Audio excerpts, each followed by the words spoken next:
भारत ने वैश्विक मंच पर अपनी एक अलग छवि बनाई है। भारत ने अपनी इस स्थिति को बदलने की दिशा में काफी काम किया है। ऐसे में जहां भारत को बीते कुछ समय में अपनी स्थिति को सुधारने के लिए काम करना पड़ा है, तो आज इस देश ने आत्मनिर्भरता के क्षेत्र में बेहतरीन काम किया है। भारत की यही स्थिति उसे वैश्विक मंच पर एक अलग पहचान देती है। आज भारत की अर्थव्यवस्था दुनिया की चौथी सबसे बड़ी अर्थव्यवस्था है। अगर पीपीपी की बात की जाए तो भारत दुनिया की तीसरी सबसे बड़ी अर्थव्यवस्था है। ऐसे में भारत के विदेश मंत्री का यूएन में संबोधन अपने आप में खास है। आइए समझते हैं एस जयशंकर की स्पीच के क्या मायने हैं। दरअसल वैश्विक पटल पर नए भारत का नेतृत्व भारत की लीडरशिप और डिप्लोमेट कर रहे हैं। ऐसा ही एक मंच जहां दुनिया के तमाम देश एकत्रित होते हैं, वो है संयुक्त राष्ट्र। भारत की ओर से यूएनजीए में एस जयशंकर ने अपना भाषण दिया है। इस संबोधन में एस जयशंकर ने भारत का पक्ष मजबूती से रखा। एस जयशंकर ने पश्चिमी दुनिया के दोहरे चरित्र को उजागर किया, जहां एस जयशंकर ने भारत की संयुक्त राष्ट्र में भूमिका को भी सवालों के घेरे में खड़ा करने का काम किया है। एस जयशंकर ने साफ किया कि भारत में ये स्थिति उस समय खड़ी हो रही है जब भारत अपने हितों के लिए लड़ाई लड़ रहा है।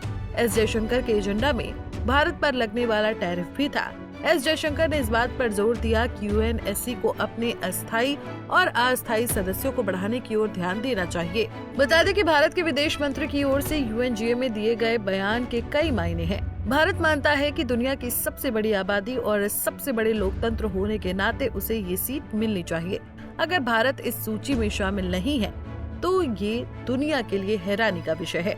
ऐसी किसी भी संस्था का कोई महत्व नहीं जहां दुनिया की चौथी सबसे बड़ी अर्थव्यवस्था, सबसे बड़ी आबादी वाले देश को ये स्थान नहीं मिल रहा है। लेकिन भारत अब अपनी स्थिति को अलग तरीके से सामने रख रहा है। भारत ने रक्षात्मक नीति छोड़ दी है।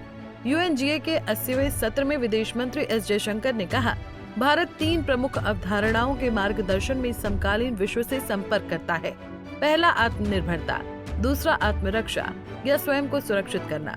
हम देश और विदेश में अपने लोगों की रक्षा करने और उनके हितों की रक्षा करने के लिए दृढ़ संकल्पित हैं। इसका अर्थ है आतंकवाद के प्रति जीरो टॉलरेंस, हमारी सीमाओं की मजबूत रक्षा, पर साझेदारी बनाना और विदेशों में अपने समुदाय की सहायता करना। और तीसरा आत्मविश्वास है। भारत हमेशा अपनी पसंद की स्वतंत्रता बनाए रखेगा और हमेशा ग्लोबल साउथ की आवाज बनेगा। Madam president, an objective report card will show that the UN is in a state of crisis. When peace is under threat from conflicts, when development is derailed by lack of resources, when human rights are violated by terrorism, the UN remains gridlocked. As its ability to forge common ground diminishes, belief in multilateralism also recedes. Central to the erosion of the UN's credibility has been resistance to reform. Most members strongly desire change, but the process is being made an obstacle to the outcome. बहरहाल भारत ने जिस तरह अपनी स्थिति को सामने रखा है और वैश्विक मंचों पर मजबूती से अपने खिलाफ फैल रहे प्रोपेगेंडा के खिलाफ आवाज उठाई है, उसने भारत की नई रणनीति को दुनिया के सामने प्रस्तुत किया है।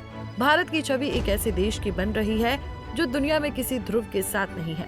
फिलहाल के लिए इस खबर में इतना ही। देश और दुनिया की बड़ी खबरों के लिए देखते रहिए पंजाब केसरी टीवी। हमसे जुड़े रहने के लिए हमारे YouTube चैनल को सब्सक्राइब करें और नई वीडियो की नोटिफिकेशन के लिए बेल आइकॉन को दबाएं।